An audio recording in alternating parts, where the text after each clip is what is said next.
Dictation start होगा 5 second बाद। Start. उपाध्यक्ष महोदय, जब बैंक का प्रमुख काम आम जनता की मांग की पूर्ति है तो बैंक का यह कर्तव्य हो जाता है कि वे जनता की ही भाषा में ही काम करने लगे। भारत में अधिकांश राज्यों में हिंदी बोली जाती है।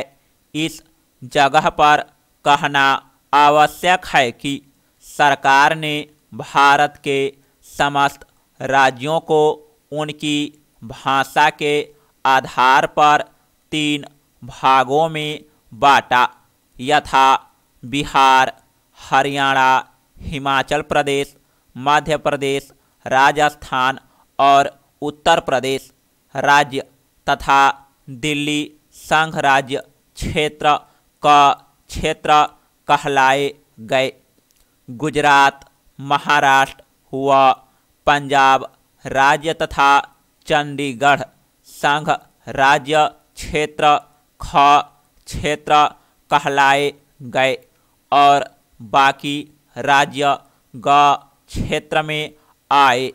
इस विभाजन का आधार राजभाषा अधिनियम 1976 है, जिसके अनुसार क्षेत्र में एक राज्य और दूसरे राज्यों के बीच एक मंत्रालय या कार्यालय और दूसरे मंत्रालय या कार्यालय के बीच पत्राचार हिंदी में किया जाएगा।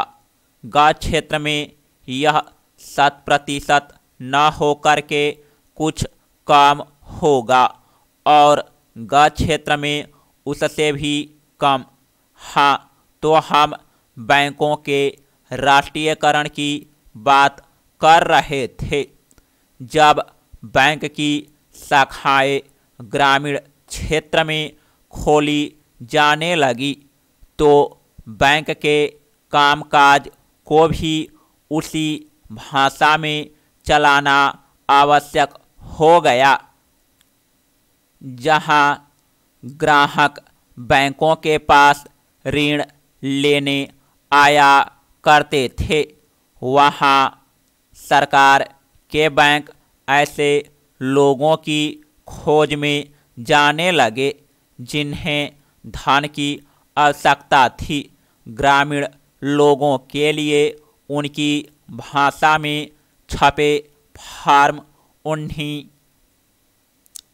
की भाषा में जमा और ऋण योजनाओं के बारे में फोल्डर आदि दिया जाना राष्ट्रीय आवश्यकता हो गई। राज्य सरकार भी चाहने लगी कि स्थानीय भाषा में अधिक काम हो। राष्ट्रीयकृत हो जाने के बाद बैंकों ने पहले अपने अपने केंद्रीय कार्यालयों में और क्षेत्र में स्थित अपने क्षेत्र या आंचलिक कार्यालयों में हिंदी कक्ष की स्थापना की। हर केंद्र में एक हिंदी अधिकारी और हिंदी टंकक की नियुक्ति की गई। प्रत्येक कार्यालय में एक राजभाषा कार्यान्वयन समिति भी गठित की गई, जिसकी बैठकें हर तिमाही को बुलाई जानी थी। बैंकों का पहला कदम था ग्राहकों के काम आने वाले खाता खोलने के आवेदन पत्र, चालान, पासबुक आदि को हिंदी में बनवा दे।